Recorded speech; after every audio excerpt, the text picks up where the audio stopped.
നമസ്കാരം സുഹൃത്തുക്കളെ. അഭിജിത്ത് ദീപ്കെ രാവിലെ 8 മണിയാകുമ്പം എയർപോർട്ടിലെത്തുന്നു. അപ്പോൾ തന്നെ അറസ്റ്റ് ചെയ്യുന്നു. നീ അറസ്റ്റ് ചെയ്തില്ലെങ്കിൽ അന്നേരപ്പം തന്നെ അവിടെ നിന്ന് ഇറങ്ങി നേരെ പോലീസ് സ്റ്റേഷൻ ചെല്ലുന്നു. ഇതുപോലുള്ള സമരപരിപാടികൾക്ക് അല്ലെങ്കിൽ ശാന്തമായ ഒരു സമരത്തിന് ഉള്ള അനുമതി തേടുന്നു. 7 ദിവസം മുമ്പേ നമ്മൾ നേടേണ്ട അനുമതി അന്നേരപ്പം ചെന്ന് നേടുന്നതുകൊണ്ട് അനുമതി നിഷേധിക്കുന്നു. അപ്പോൾ തന്നെ അവിടെ ആൾക്കാർ കൂടി ഒരു പ്രശ്നമുണ്ടാകുന്നു. ഇതൊക്കെയാണ് നമ്മൾ പ്രതീക്ഷിച്ചത്. പക്ഷെ ഇതൊന്നുമല്ല പ്രതീക്ഷിച്ചത്. സംഭവിച്ചത് അദ്ദേഹം എയർപോർട്ടിലെത്തുന്നു. അവിടെ നിന്ന് തന്നെ പോലീസ് അനുമതി നൽകുകയാണ് ചെയ്യുന്നത്. അതായത് 9 മണി തൊട്ട് വൈകിട്ട് 5 മണി വരെ നിങ്ങൾ അവിടെ നിന്ന് പ്രതിഷേധിക്കുകയോ പ്രകടനമോ എന്താണെന്ന് വെച്ചാൽ കാണിച്ചോളാമെന്ന് പറഞ്ഞിട്ട് അവിടെ ആവശ്യത്തിന് പോലീസ് സന്നാഹവും ഏർപ്പെടുത്തി അവരേക്ക് വിടുകയാണ് ഉണ്ടായത്. അപ്പോൾ മനസ്സിലാക്കേണ്ട മറ്റൊരു കാര്യം, വളരെ രസകരമായ കാര്യം, 2,20,00,000-ലധികം, അതായത് 22 മില്യൺ ആൾക്കാരാണ് ഇതിൽ ഫോളോവേഴ്സ് ആയിട്ടുള്ളത്. അപ്പോൾ ഇതെല്ലാം ഇന്ത്യക്കാരുതാണെന്നൊക്കെ ആണെന്ന് പറഞ്ഞ അഭിജിത്ത് ദീപ്കെ അവിടെ കാണാൻ കഴിഞ്ഞത് 9 മണിക്ക് അവിടെ കാണാൻ കഴിഞ്ഞത് വിരളിൽ എണ്ണാവുന്ന ആൾക്കാരെ മാത്രമാണ്. അത് കൃത്യമായിട്ട് കണ്ടതുകൊണ്ടാണ് ഞാൻ ഈ പറയുന്നത്. അത് കഴിഞ്ഞിട്ട് ഇദ്ദേഹം വന്നു എന്നറിഞ്ഞ് കുറേ ആൾക്കാർ അവിടേക്ക് എത്തി. പക്ഷേ അതൊക്കെ 1000 പേര് പോലും തികച്ചുണ്ടായിരുന്നില്ല എന്നാണ് കണക്കുകൾ പറയുന്നത്.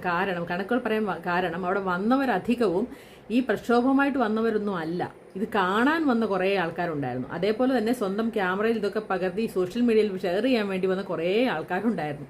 അതേപോലെ തന്നെ നമ്മുടെ മലയാളം ചാനലുകളെല്ലാം അവിടെ ഉണ്ടായിരുന്നു. ഇതേപോലെ തന്നെ എല്ലാ സ്റ്റേറ്റിലുള്ള ചാനലുകാരും അവിടെ ഉണ്ടാവുമല്ലോ. മലയാളം ചാനൽ മാത്രമല്ല, ഇത് ഓൾ ഇന്ത്യ ലെവലിൽ നടന്ന ഒരു സംഭവം ആയതുകൊണ്ട് തന്നെ എല്ലാ സ്റ്റേറ്റിൽ നിന്നുമുള്ള അവിടുത്തെ പ്രമുഖ ചാനലുകളെല്ലാം അവിടെ ഉണ്ടാവാനുള്ള സാധ്യതയും കൂടുതലാണ്. അപ്പോൾ ഇങ്ങനെയൊക്കെയാണ് അവിടെ അത്രയും ക്രൗഡ് ഉണ്ടായത്. അതിൻ്റെ കൂടെ തന്നെ SFI ASFിൻ്റെ കുറേ ആൾക്കാർ, പിന്നെ RSSൻ്റെ കുറേ ആൾക്കാരൊക്കെ ഉണ്ടായിരുന്നു എന്ന് പറയുന്നു. അതിൻ്റെ ഇടയ്ക്ക് അനിരാജ പോയി വീണു എന്നൊക്കെ പറയുന്നു. അനിരാജയെ RSSകാർ തള്ളിയിട്ടാണ്. സത്യം പറഞ്ഞാൽ അതിൻ്റെ ഒരു ആവശ്യവും BJP ഭരിക്കുന്ന ഇന്ത്യയിൽ ഒരിടത്ത് പോലും ഭരണമോ ഒരു MLA പോലും ഇല്ലാത്ത സ്ഥാനത്ത് അനിരാജയെ അവിടെ തള്ളിയിടേണ്ടോ പ്രതിരോധിക്കേണ്ട ഒരു കാര്യമുണ്ടെന്ന് സത്യത്തിൽ എനിക്ക് തോന്നുന്നില്ല. അവർ പറഞ്ഞ എന്ത് അർത്ഥത്തിലാണെന്ന് എനിക്ക് മനസ്സിലാകുന്നത്. കാരണം നമ്മൾ എതിർ ശക്തി വലിയൊരു ശക്തി ആകുമ്പോഴല്ലേ നമുക്ക് അതിൻ്റെയൊക്കെ ഒരു ആവശ്യമുള്ളൂ. അങ്ങനെയൊന്നും അല്ലാത്ത ഒരാളെ വെറുതെ ഒന്ന് തള്ളിയിട്ടിട്ട് എന്താണ് നേടാനുണ്ടാകുന്നതെന്ന് എനിക്ക് മനസ്സിലാകുന്നില്ല. എന്തായാലും കൊള്ളാം, വലിയൊരു പ്രക്ഷോഭം. സത്യം പറയാമല്ലോ, ഞാൻ 1,00,000 പേരെങ്കിലും അവിടെ എത്തുമെന്ന് പ്രതീക്ഷിച്ചു. ഉള്ള കാര്യമാണ് പറഞ്ഞത്. കാരണം 22 മില്യൺ ആൾക്കാർ ഫോളോവേഴ്സ് ഉള്ള, അല്ലെങ്കിൽ ഈ ഒരു ക്രോക്കോസ് പാർട്ടിയിൽ ജോയിൻ ചെയ്തതിൽ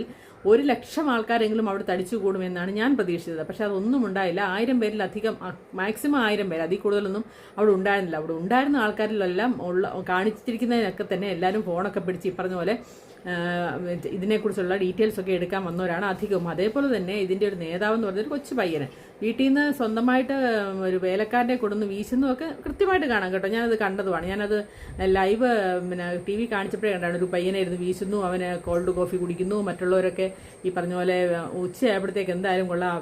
ഇത്രയും നാൾ ഈ AC യിൽ മാത്രം വരുന്ന ഈ പ്രക്ഷോഭത്തിനെ കുറിച്ചും അല്ലെ ഇതിനെ സംഘടനയെക്കുറിച്ചും ഒക്കെ